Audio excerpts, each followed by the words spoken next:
everyone. Welcome to my YouTube channel and my videos. I'm Carolyn, and I offer channeled messages from the LightKeepers, a group of angelic beings I channel on a regular basis. So first, I just want to say, do you feel like 2019 is just opening us up to so much more and fast, and that progression is moving quickly through the awakening? I mean, I know we're at all different stages, but I'm just curious. You're welcome to leave a comment below after the video. This is not what this video is about, but I had to make that comment, and maybe I should do a channel on that sometime. But anyway, we're only a couple weeks into January as of the recording of this video, and I just feel an exponential growth already occurring. So, wondering what you guys are feeling. So, what I have available today is a video, and I'm calling it Do You See? And it talks about the eyes and the mind and how we actually see. And it's different, or I should say, well, it is. It's different in awakening as you move through this journey. And I'm going to give you my thoughts as I always do, and we'll go from there. But first, again, as I always say, welcome to those of you who are new.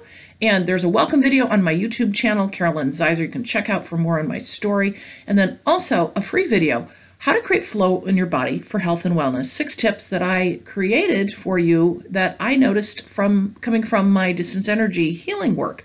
So check it out and you'll get more free content. And from that, I'm going to get going on this, and I'll leave you with a few parting messages as well. It's called Do You See? Do you see with your eyes or mind? For the two are different, but work together in time. The eyes truly see the beauty to be, as the mind looks more critically. So try this sometime and pull from within, the deeper of your soul, working with the eyes to begin. Letting the mind take a rest today, when only your eyes see the light and the colors, the sizes and shapes, the lines that are created to show the grace, without the judgment that the mind can bring, and often the heavy filter that closes your eyes to see. So let it go and let it be, for that is what of life it can bring when lightening the gaze, as beauty is truly seen from the deeper of your soul, and what your eyes it will bring. So there you go. I think that's kind of interesting, because at first I was a little confused, and when I was done with this channel, but it made so much sense to me, and then I practiced it too. And it's actually something I've done previously, but I'm going to give you a little, a little challenge. Go try this yourself. So when we think about how we live in our human day, all right, set aside the awakening for a minute, all right? Because the awakening makes you more sensitive to things, makes you think about living life differently. But we just see to see, okay? Not a lot of us are looking at things in depth. But if we do, we're using this critical mind that does like a judgment kind of thing, all right?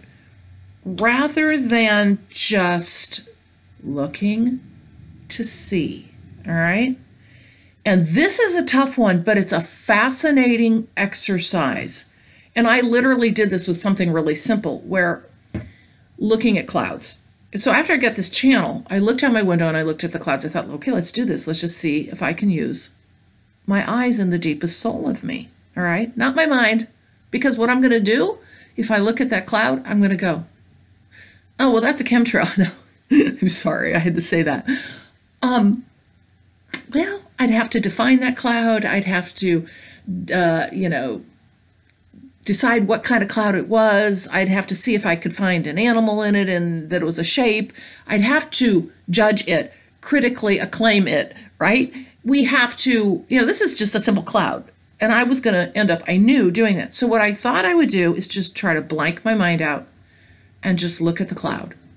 Look at the cloud. And I can't even put this into human words, but look at the cloud and just see it for what it is, without any extraneous judgment, and just seeing the lines, the colors, the shapes. And yes, maybe you're going to call that judgment too, but it's, it's just looking at it as it is. Now, you could argue as it is also a filter through what we see things. True, but it's a great exercise to help us not constantly be thinking we have to analyze everything, because that's what we do. All right. And you can do this with anything. I have this one thing that happens with my mom, and this is kind of silly, but it's funny. So I'm a big architecture freak. All right. So what will happen to me is, we'll be driving around town just to look or whatever, because we like to drive by homes and houses. And I will look at these old, dilapidated, totally run down, beautiful old homes, okay, that people have not kept up. But I don't see that, all right? I see what they were at one time and their grandeur. I see the bones. I see all of it.